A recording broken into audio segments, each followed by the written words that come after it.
우리가 이제 말씀을 좀 얘기해 보려고 하는데요. 우리가 지난 시간부터 믿음장이라고 불리는 히브리서 11장을 통해서 성경이 말하는 믿음이 무엇인지에 대해서 지금 조금씩 알아보고 있어요. 그런데 앞으로도 계속해서 이야기하겠지만 성경이 말하는 믿음은 아무런 근거도 없고 내용도 없는 걸 그저 내가 간절히 바라고 원하는 무엇인가를 어떤 소원을, 나의 소원을 간절히 내가 의심하지 않고 굳세게 믿으면 그게 뿅 하고 이루어지는 그런 마법 같은 이야기가 아니라고 했습니다. 그런데 많은 사람들이 믿음을 이렇게 오해해요. 그래서 교회 안에서 사람들은 종종 의심하지 않고 믿으면 하나님이 다 해주셔, 의심하지 마 라고 이야기하고, 그렇게 믿음이 마치 내 어떤 하나님께 결과를 이루어낼 수 있는 그런 파워, 힘으로 생각하고요. 교회 밖에 있는 사람들은 믿음이라고 얘기하면은 그저 그건 나약한 인간들이 힘든 세상살이에서 믿고 의지할 것이 없어서 무언가를 믿기 위해, 소망하기 위해 그거라도 하지 않으면 힘이 드니까, 그래서 그냥 나약한 사람들을 위한, 의지가 박약한 사람들을 위한 그런 실체 없는 소망, 그런 정도라고, 종교적인 거 정도로 생각합니다. 하지만 지난 시간에도 얘기했듯이 성경이 말하는 믿음은 그것과 달라요. 성경이 말하는 믿음은 근거가 없는 걸 믿는 것이 아니라 하나님이 약속하신 것을, 하나님이 하신 말씀과 하나님이 실제로 그 약속을 위해 어떤 일을 역사 속에서 행해 오셨는지 그분의 행동의 근거에서 믿는 걸 뜻해요.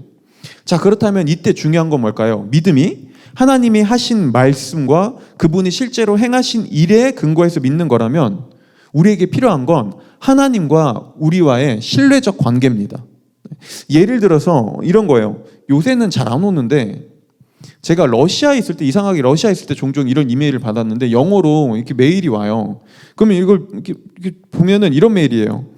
안녕하세요. 한국에 계신 조재웅님. 저는 미국에 살고 있는 누구누구입니다. 찰스입니다. 스티븐입니다. 하면서 이번에 제가 몇십억 되는 돈을 상속받게 되었습니다. 그런데 제 사정상 지금 현재 제가 통장으로 돈을 받을 수 없습니다. 근데 저는 저희 아버지는 미국 사람이지만 저희 어머니는 한국 사람으로 저도 한국인의 피가 흐르고 있습니다. 그러면서 당신의 정보와 계좌를 알려주면 제가 받아야 할 그 몇십억의 유산을 당신 통장에 넣어주고 제가 나중에 한국에 가서 당신께 그걸 이체 받겠습니다. 수수료로 몇 억을 드리겠습니다. 이런 메일이 와요. 받아보신 적 있으신가요? 있으시죠? 있다니까요. 근데 이 내용에 속는 사람이 있으니까 보내겠죠. 하지만 일반적으로는 의심하죠. 왜 그렇죠? 이 사람이 누군지 모르잖아요. 아무런 관계가 없잖아요. 신뢰관계가 하나도 없잖아요. 근데 아무런 신뢰관계가 쌓이지 않는 사람이 갑자기 나에게 몇십억을 주고 거기서 수수료로 몇 억을 준다고 하면은 그걸 믿을 사람이 어디 있어요? 그렇죠? 그런데 만약 이런다면요, 우리 부모님이 우리를 향해 재우가, 사실 네가 모르고 있던 게 있어. 아버지가 예전에 비트코인을 사놨는데 되게 대박이 터졌어. 나도 까먹고 있었어. 근데 이번에 이제 너에게 그 자산을 다 물려줄게 라고 한다면요, 당연히 신뢰하죠. 감사합니다 하고 넙죽 받아들이죠. 왜 그렇죠? 왜 똑같이 누군가는 엄청난 돈을 몇 억을 주고 또 몇 억을 준다고 똑같이 얘기하는데 왜 누구의 얘기는 신뢰할 수 없고 누구의 얘기는 신뢰할 수 있죠? 관계 때문이죠. 그리고 이때 부모님을 우리가 신뢰할 수 있는 이유는 평생에 걸쳐 그 오랜 시간 동안 나를 위해 희생하고 헌신한 부모님과의 시간과 행동을 통해 우리가 부모님의 약속을 믿을 수 있는 거죠. 보세요. 하나님을 믿는 게 이와 같습니다. 그래서 하나님을 믿기 위해서 우리한테 필요한 건 먼저요, 하나님과 우리 사이에 인격적 신뢰관계가 맺어져야 돼요. 하지만 여러분, 이 인격적 신뢰관계는 그냥 믿으라고 해서 생기지 않습니다. 그래서 믿음은 강요해서 생기지 않아요. 하나님을 알지도 못하고 하나님 어떤 분인지도 모르는 사람에게 그냥 믿어봐 라고 한다고 믿음은 생기지 않아요. 왜냐하면 하나님은 우리와 인격적 관계를 맺고 싶어하는 분이거든요. 그래서 인격적 이 신뢰관계를 위해서 우리한테 필요한 거는 하나님이 우리에게 어떤 헌신을 하셨고 어떤 희생을 하셨는지 하나님에 대해서 우리가 알아야 되고요, 그걸 깨달아가는 만큼 우리는 그분을 신뢰하게 됩니다.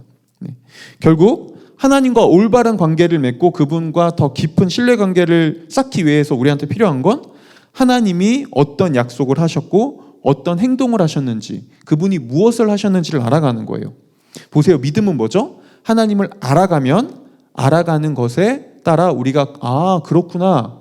하나님이 이런 분이구나. 그런 행동을 하셨구나. 나를 위해 이렇게 희생하셨구나 라는 걸 믿음으로 받아들이는 거죠.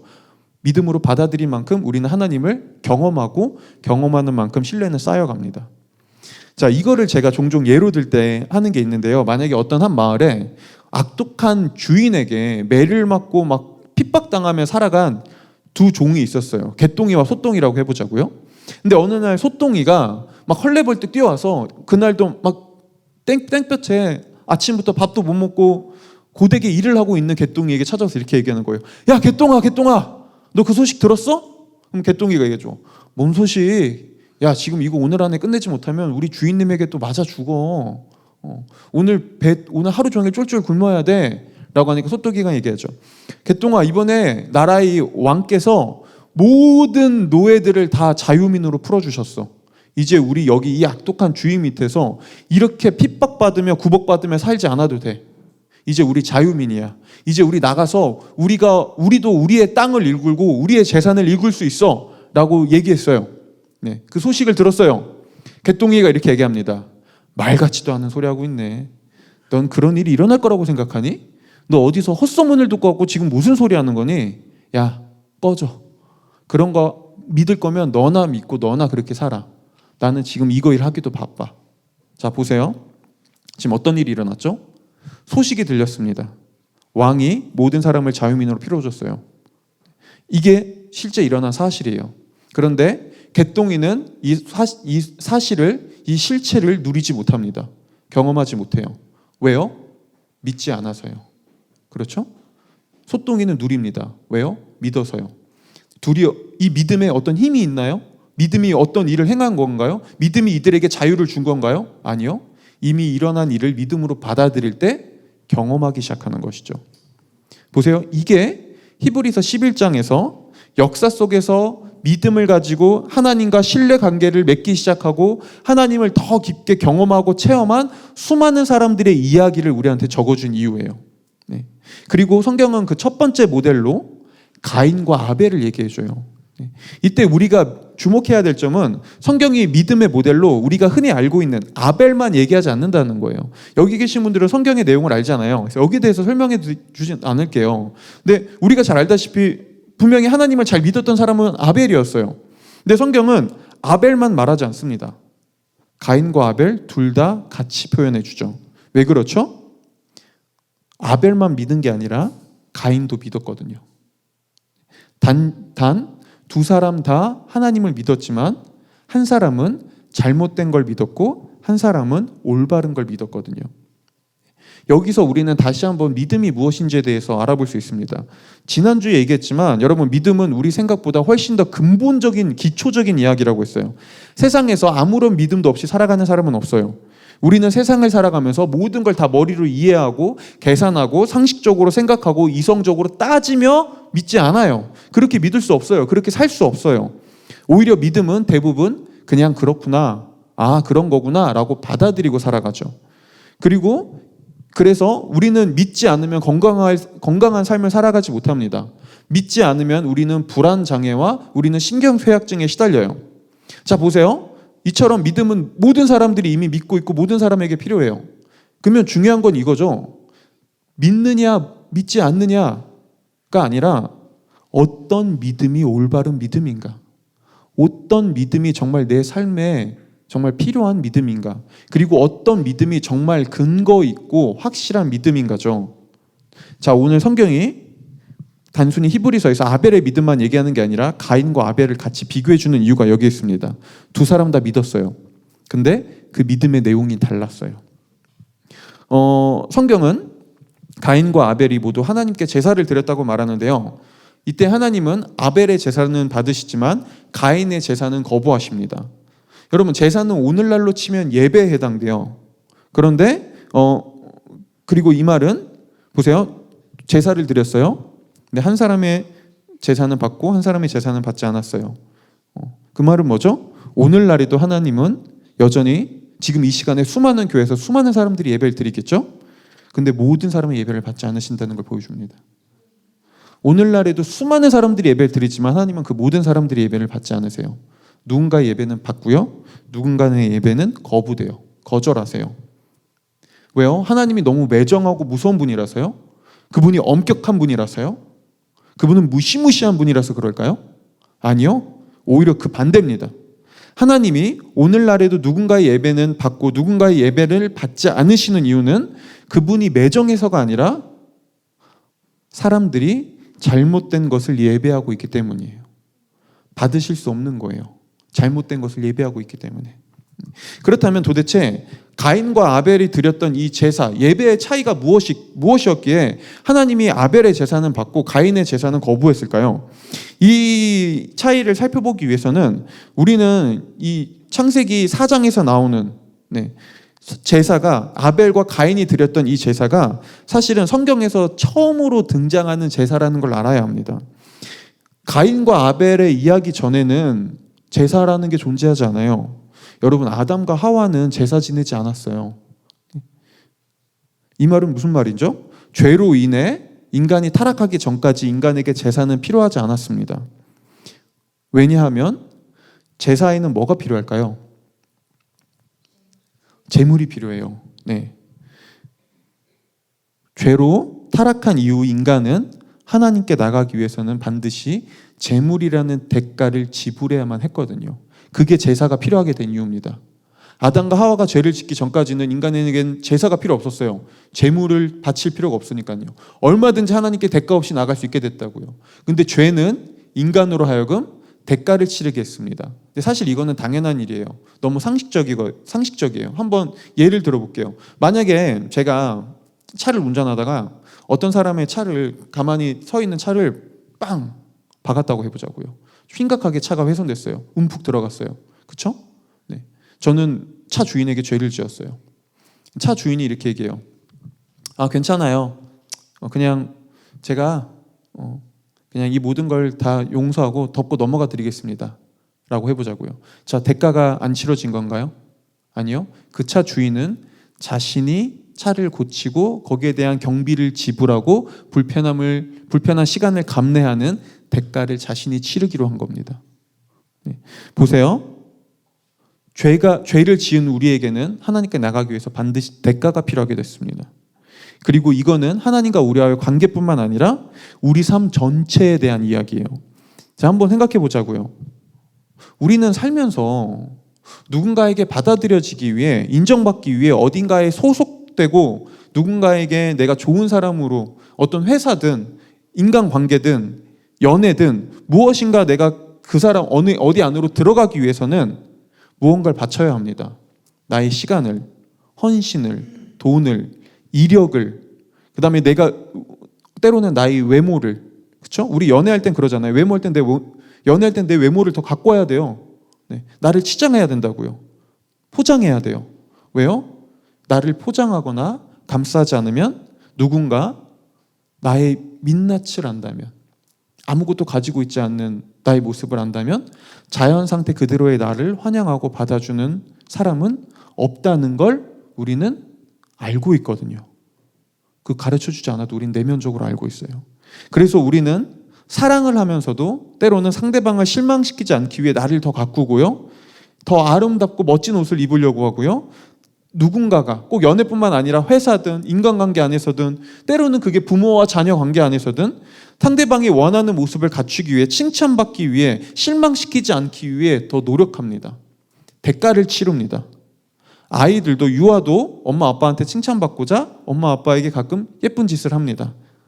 그리고 그걸 자랑하죠. 엄마, 아빠, 나 이거 했어요. 나 이거 했어요. 이거 봐봐요. 이거 뭐죠? 재물을 바치는 거죠. 내가 이걸 했으니 나를 어여삐 여겨주세요. 나를 좋아해 주세요. 나를 칭찬해 주세요. 왜요? 단순히 자존감이 낮아서 그런 걸까요? 나를 있는 그대로 사랑하지 못해서 그런 걸까요? 아니요. 성경은 더 근본적인 원인이 있다고 얘기합니다. 그건 바로 우리가 나를 있는 그대로 받아주고 사랑할 수 있는 하나님을 떠났기 때문에, 그분과 관계가 끊어졌기 때문에 그때부터 우리에게 이 모든 관계 속에서 대가가 필요하게 됐다고 얘기하는 거예요. 창세기 3장만 봐도 성경은 아담과 하와가 태초에 서로 발가벗었다고 얘기해요. 근데 발가벗었다는 말이 포인트가 아니에요. 뭐라고 얘기하죠? 발가벗었지만 부끄러워하지 않았다. 수치스러워하지 않았다. 이 말은 오해하시면 안 돼요. 둘 다 빨개 벗고 무슨 원신처럼 이렇게 생활했다는 말이 아닙니다. 죄로 인해 타락하기 전 인류는 부끄러움과 수치를 느끼지 않았다는 말이에요. 왜냐하면 내 존재가 있는 그대로 받아주고 용납되고 사랑받고 인정받는 그런 경험을 했거든요. 원래 우리는 태초의 인간은 자신을 가릴 필요가 없었습니다. 포장할 필요가 없었습니다. 가면을 쓰지 않아도 됐습니다. 근데 이랬던 아담과 하와가 모든 걸 하나님이 모든 걸 받아주고 하나님의 사랑 안에서 서로가 서로를 용납하고 사랑하고 있는 그대로 인정해줬던 둘 사이가 죄로 인해 어떻게 되죠? 처음으로 아담과 하와가 죄를 짓고 깨달은 게 뭐죠? 수치심이에요. 부끄러움. 이건 단순히 부끄러움이 아니에요. 수치심은 나를 있는 그대로 받아줄 사람이 없다. 나는 부끄러운 존재다. 나는 부족한 존재다. 나는 나를 가려야 된다. 자연 상태 그대로의 나를 용납해 줄 수 있는 곳이 없다. 라는 거를 죄로 인해 두 사람이 그렇게 생각하기 시작했다는 것이죠. 여러분, 이게 수치심입니다. 그리고 모든 인간은 태어날 때부터 이 수치심을 안고 살아가요. 누가 가르쳐주지 않아도요. 그래서 누가 가르쳐주지 않아도 그러지 않나요? 어린아이들은 누가 가르쳐주지 않아도 부모님에게 자꾸 무언가를 갖다 바치려고 합니다. 칭찬받고 싶어 해요. 더 사랑받고 싶어 하죠. 더 인정받고 싶어 합니다. 우리는요? 우리도 여전히 마찬가지죠. 회사 안에서 사랑하면서도 나를 드러내지 못합니다. 나의 마음을, 나의 연약함을 다 고백할 수 없습니다. 이런 나를 알면 실망할까 봐, 나를 사랑해주지 않을까 봐, 때로는 그 사람들이 나를 떠날까 봐. 바로 이게 성경이 말하는 죄입니다. 하나님을 떠나 내가 주인이 된 순간 우리는 내가 나를 증명해야 하고 나의 힘으로 내 자존심을 세우고 내 체면을 세우며 끊임없이 내가 인정받기 위해 노력해만 했습니다. 내가 끊임없이 나를 포장해야 됐어요. 아니, 왜 우리는 그렇게 조금이라도 더 좋은 회사에 들어가고 싶어 하죠? 왜 우리는 조금이라도 더 큰 집에 살고 싶어 하죠? 왜 우리는 조금이라도 더 좋은 옷을 입고 나를 가꾸고 싶어 하죠? 왜 우리는 때로는 내가 보상받지 못했다고 생각했을 때 왜 그렇게까지 분노하죠? 왜 나의 민낯을 보면서 때로는 그렇게 한숨을 쉬고 왜 우리는 나에게 실망하죠? 누군가에게 무시당했을 때 그래 그럴 수 있지라고 하지 않고 왜 우리는 무시당했을 때 더 화를 내며 더 분노하고 이 화를 참지 못하죠? 이 모든 것 아래에는 있는 그대로 나를 받아줄 수 있는 곳은 없다. 그래서 난 무시당해서는 안 돼. 나는 더 나아져야 해. 라는 수치심이 자리 잡고 있습니다. 그리고 바로 이게 여러분 보세요. 오늘날 현대인들의 재물이에요. 오늘날 현대인들은 이 수치심을 덮기 위해 수치심을 가리기 위해 끊임없는 재물을 갖다 바치며 살아갑니다. 그리고 바로 이게 우리가 하나님께 나갈 때도 마찬가지인 이유예요. 죄는 우리로 하여금 하나님께 대가를 치르게 만들어요. 우린 그분께도 재물을 바쳐야 돼요. 자, 그렇다면 우리가 하나님께 바쳐야 할 재물은 무엇일까요? 그리고 도대체 하나님이 원하시는 재물은 무엇이기에 왜 하나님은 아벨의 재물은 받으시고 가인의 재물은 거부하셨을까요? 히브리서 11장 4절에서 성경은 아벨이 가인보다 더 나은 제사를 드렸다고 하면서 이런 걸 말하지 않아요. 아벨이 값비싼 곡식을 갖다 바쳤다. 아벨이 양 중에서 아주 최상급 최고급 양, 팔레스타인 어디 산지 양을 갖다 바쳤다. 이런 말을 하지 않습니다. 오늘 히브리서에서 적어도 아벨이 가인보다 더 나은 제사를 드렸다고 할 때 딱 이유는 하나예요. 믿음으로 드렸다는 거예요. 보세요. 재물에 대해서 얘기하지 않아요. 그가 믿음으로 드렸다고 해요. 그렇다면 아벨은 도대체 어떤 믿음으로 제사를 드린 걸까요? 창세기 3장에서 우리는 그 힌트를 얻을 수 있는데요. 보세요. 여러분, 하나님은 아담과 하와가 타락한 이후에 그들에게 태초에 처음부터 메시아를 약속하세요. 그래서 하와에게 얘기하죠. 내가 너의 후손으로 하여금 그 사단의 머리를 밟을 일을 보내주실 것이다. 그는 너의 뒤꿈치를 상하게 하겠지만, 사단은 그의 뒤꿈치를 상하게 하겠지만 그는 모든 걸 무너뜨리고 다시 세상을 회복할 것이다. 이거 메시아에 대해서 약속하신 거라고요. 그리고 하나님은 아담과 하와가 자신의 수치를 가리기 위해 따서 가리고 있었던 이 나뭇잎 옷 대신에 동물 옷으로, 가죽 옷으로 그들의 수치를 덮어주십니다. 그런데 이때 하나님께서 동물의 옷으로, 가죽 옷으로 아담과 하와의 수치를 가리기 위해서는 반드시 필요한 게 있었어요. 그렇죠? 바로 동물의 희생입니다. 동물의 피 흘리는 희생이 없이 아담과 하와의 수치는, 부끄러움은 가려질 수 없었죠. 그리고 이 부분을 설명하며 팀 켈러 목사님은 이렇게 말합니다. 하나님은 그들이 자신의 죄를 가리기 위해 애쓰는 비참한 모습을 보신 후 이렇게 말씀하셨다. 너희는 스스로 이 문제를 해결할 수 없다. 너희의 재물은 그것을 해결하기에 충분하지 않다. 너희 스스로 이 문제를 해결하려 할 때마다 전적으로 실패할 수밖에 없다는 것을 알게 될 것이다. 내가 너희를 가려줘야만 한다. 자, 보세요. 여러분, 가인과 아벨이 이 이야기를 알았을까요? 몰랐을까요? 알았죠. 이들은 자신의 부모인 아담과 하와를 통해 이 이야기를 수도 없이 많이 들었을 겁니다. 애야, 앉아보렴. 사실은 지금 우리의 삶이 이렇게 되는 이유는 이것 때문이란다. 하지만 그때 하나님께서 우리에게 이걸 약속해 주셨단다. 보내주실 메시아를 통해 우리의 수치를 가려주실 거야. 우리를 회복시킬 거야. 끊임없이 얘기했겠죠. 자, 그리고 아벨은 자신의 부모님인 아담과 하와를 통해 들었던 이 이야기를 믿음으로 받아들였습니다. 그리고 그는 하나님께 제사를 드릴 때마다 이렇게 고백했어요. 하나님, 제가 아무리 당신께 좋은 제물을 드리며 아무리 좋은 제사를 드려도 그것으로는 결코 전 당신을 만족시킬 수 없습니다. 그 무엇으로도 저는 완전하게 당신께 나갈 수 없습니다. 제가 알고 있는 유일한 사실은 저에게는 당신이 약속하신 다른 희생 제물이 필요하다는 사실입니다. 오직 그분만이 저를 구원하실 수 있습니다. 제가 당신에게 드리는 이 제물은 당신이 저에게 약속하신 그 희생 제물이 필요하다는 것을 고백하는 것에 불과합니다.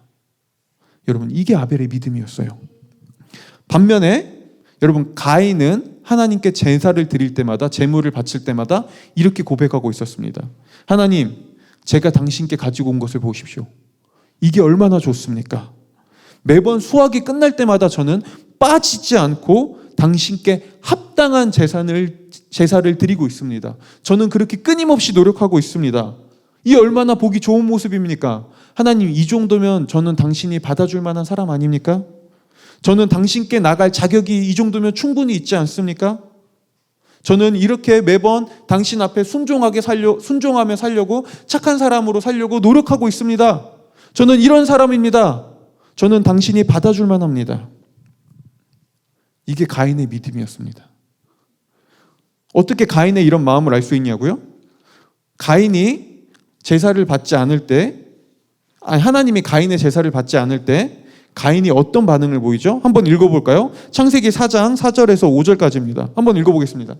한번 읽어볼게요. 시작.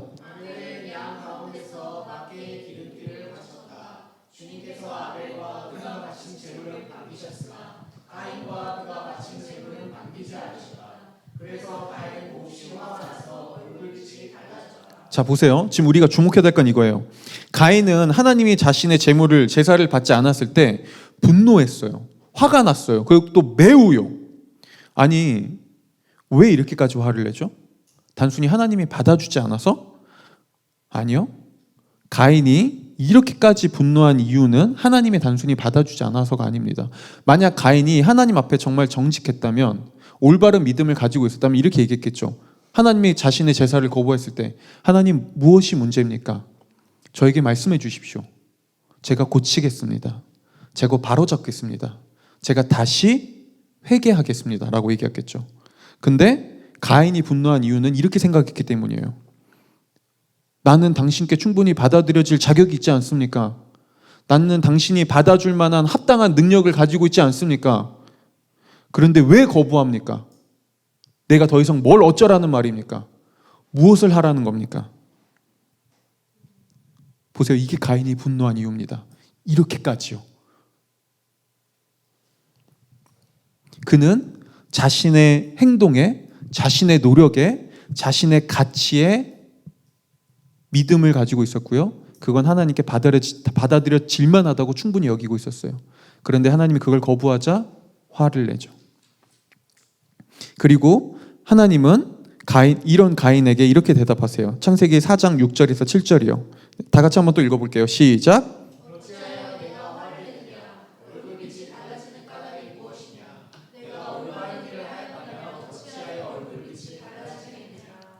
지금 가인은 하나님의 자신의 제사를 거부한, 제물을 거부한 하나님 나빠요. 하나님 당신은 나쁜 존재예요. 당신은 옳지 않아요. 당신은 불의합니다 라고 얘기하고 있는 가인에게 하나님은 반대로 얘기하세요. 불의한 게 나냐? 아니면 너냐? 그러면서 이렇게 말씀하시죠. 너는 네 부모인 아담과 하와에게 내가 무엇을 약속했는지 알지 못하느냐? 그들의 죄와 수치를 덮어주었던 것은 그들이 만들었던 보잘것없는 나뭇잎 옷이 아니라 내가 지어준 가죽 옷이었다. 너는 너의 제사와 제물로 나를 만족시키며 나에게 합당한 제물이 될 수 있다고 생각하느냐? 그것은 나에겐 나뭇잎 옷과 같이 보잘것없다. 내가 원하는 것은 내가 필요하다는 사실을 네가 진심으로 인정하는 것뿐이다. 제사와 제물은 그것을 고백하는 수단에 지나지 않는다. 네가 나를 만족시키기 위해 필요한 건 너의 제물이 아니라 너를 위해 희생할 나의 제물이다. 너는 이 사실을 받아들일 수 있겠느냐?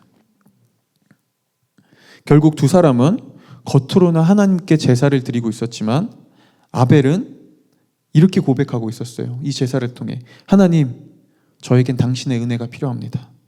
당신의 은혜와 자비가 없이는 저는 당신을 만족시킬 수도 당신께 나갈 수도 없습니다. 라는 믿음의 고백을 하고 있는 반면 가인은 이렇게 고백하고 있었습니다. 하나님, 저라면 당신 앞에 부족함이 없습니다. 저의 삶을 보십시오. 제가 얼마나 하나님 앞에 많은 봉사를 하고 얼마나 많은 헌금을 하며 얼마나 많은 헌신을 하고 있는지 보십시오. 이런 저는 당신께 합당하지 않습니까? 당신이 받아줄 만하지 않습니까? 이게 제가 당신께 드릴 마땅한 제물입니다. 그리고 하나님은 이 둘 중에 아벨이 옳았다고 얘기합니다. 그의 의로운 행동이 아니라, 그의 의로운 삶이 아니라 연약함과 부족함과 여전히 죄악됨이 존재함에도 불구하고 자신을 위해 희생 제물을 보내주실 하나님의 의로움을, 하나님의 올바름을 그가 믿고 있었거든요.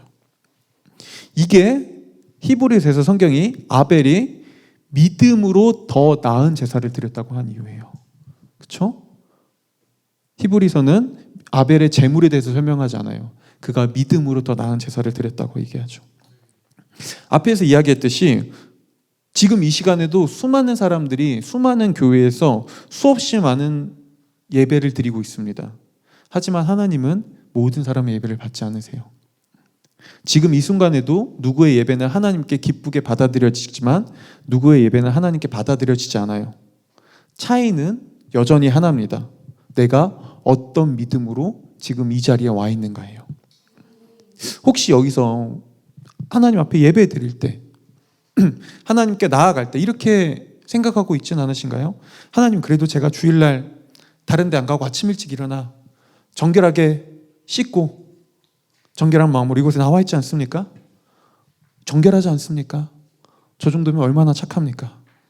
교회 밖에서 당신을 모르는 사람들은 어제 이 주말에 수없이 술 먹고 문란하고 비도덕적으로 살면서 자신들의 그냥 집에서 처박혀 있지만 저는 일주일 동안 착하게 살기 위해서 끊임없이 노력했습니다.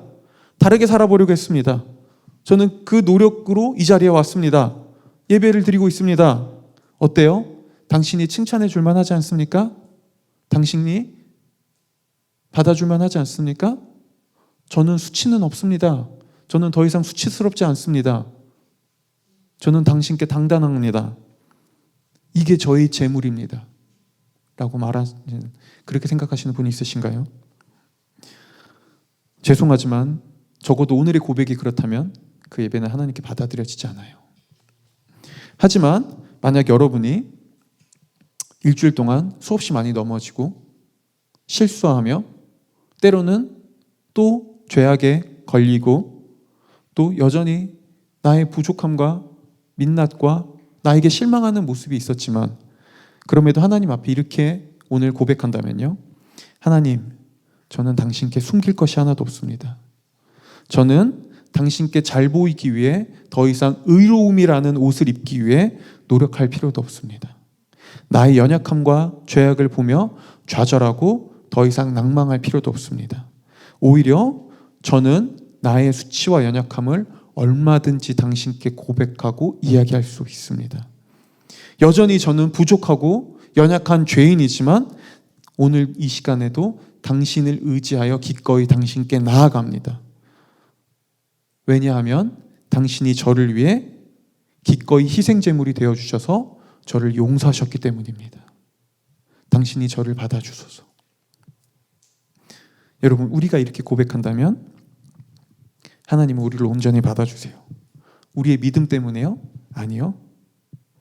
예수님 때문에요. 우리를 위해 2000년 전 모든 희생제물이 되어주신 그 예수 그리스도 때문에요. 보세요. 믿음은 뭐죠? 이 사실을 인정하기만 하면 됩니다. 그리고 이런 가인과 아벨에 해당하는 두 믿음은 보세요. 신앙생활을 하면서도 완전히 다른 모습으로 나왔을 거예요. 먼저 가인과 같이 고백하는 사람들은 하나님을 믿어요. 근데 동시에 하나님을 믿는 게 때로는 못마땅하고 힘겹고 때로는 두려워요. 왜냐하면 가인에 해당하는 사람들은 내가 조금만 실수하거나 내가 조금만 부족하거나 내가 조금만 연약하면 하나님이 나를 용납하지 않고 용서하지 않고 나를 사랑해 주지 않는다고 생각하니까요. 그래서 이런 사람들은 하나님을 향해 나름 좋은 것을 가져다 주긴 합니다. 하나님, 제가 또 이렇게 살았습니다. 이 재물 갖다 드립니다. 이 삶을 드립니다. 좋은 걸 가져올 수는 있어요. 근데 보세요. 가장 최상의 걸 드리지 못해요. 왜냐하면 하나님을 가장 최상으로 생각하지는 못하거든요. 그분에게 좋은 걸 줘요. 내가 받아들여지기 위해서. 하지만 최상의 걸 주지 못해요. 하나님이 그렇게까지 최상이진 않으니까요. 그분은 어딘가 두렵고 무섭고 억압적인 분이니까요. 하지만 보세요. 아벨에 해당하는 사람들은 하나님을 믿으며 하나님께 예배하는 일이 전혀 부당하거나 두렵거나 부담스러운 일이 아니에요. 이제 아벨의 믿음을 가지고 있는 사람들에게 하나님을 예배하는 건 기쁘고 즐거운 일이죠. 왜냐하면 하나님이 이렇게 못나고 연약한 나도 사랑할 만큼, 그리고 이런 나를 위해 자신의 아들을 희생제물로 삼을 만큼 나를 사랑하고 나를 받아줬으니까요. 하나님이 나라는 존재를 있는 그대로 가장 최상으로 여겨줬으니까요. 보세요. 이 사실을 안다면 하나님께 내가 가장 최상의 존재구나, 그분께 내가 가장 값진 존재구나라는 걸 안다면 우리는 당연히 기꺼이 나의 모든 것을 그분께 드리고 싶어져요. 이게 창세기 4장에서 성경이 아벨이 하나님께 양의 첫 새끼와 기름을 드렸다고 한 이유예요. 두 사람이 드린 제물의 양은 다르지 않았습니다. 근데 두 사람의 제물에 담긴 마음은 완전히 달랐어요. 아벨은 자신의 마음을 담아 최상의 것을 드렸지만 가인은 그저 그냥 좋은 것을 드렸어요. 왜냐하면 거기엔 그의 마음은 담겨 있지 않았으니까요. 그리고 아벨이 이렇게 할 수 있었던 이유는 하나님이 희생 제물에 담긴 하나님의 약속에 담긴 하나님의 마음을 알았기 때문이에요. 그래서 이렇게 말한 것이죠. 저는 그 무엇으로도 당신께 나갈 수 없는 저를 위해 하나님께서는 직접 희생 제물을 보내신다고 약속하셨습니다. 그렇다면 제가 가장 좋은 것을 드린다 한들 그게 당신이 저에게 약속한 것보다 더 가치 있겠습니까? 제가 드리는 그 어떤 것도 저를 향한 당신의 사랑보다 가치 있지는 않습니다. 저를 향한 당신의 사랑이 그 무엇보다 가치 있습니다. 그래서 저는 기꺼이 저희 최상의 것을, 제 자신을 당신께 드립니다.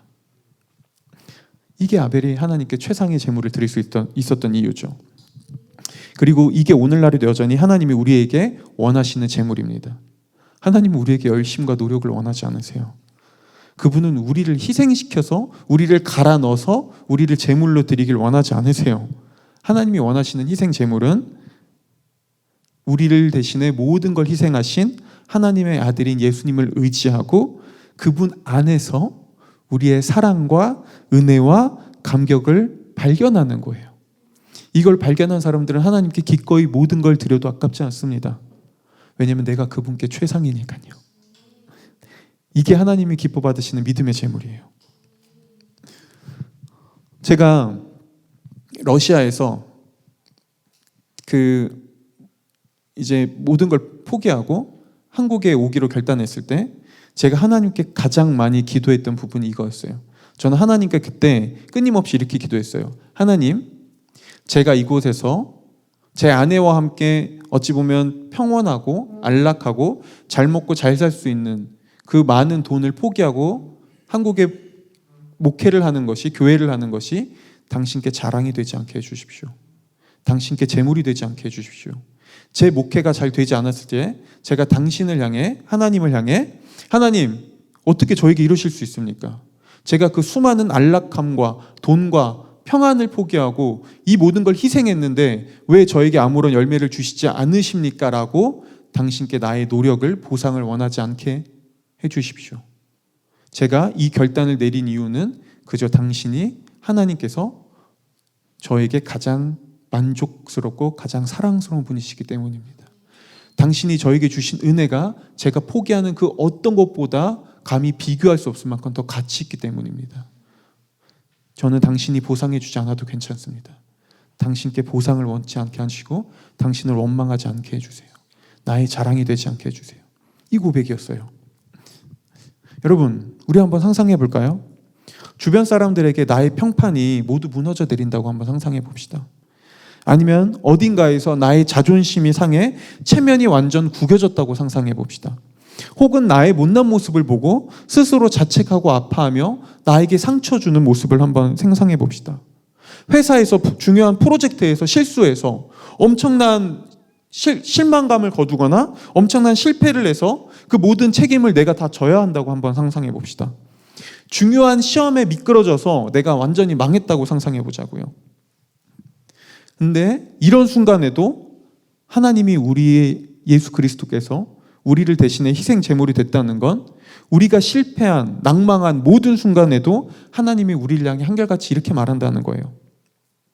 내가 너희를 위해 모든 희생 제물이 되었다.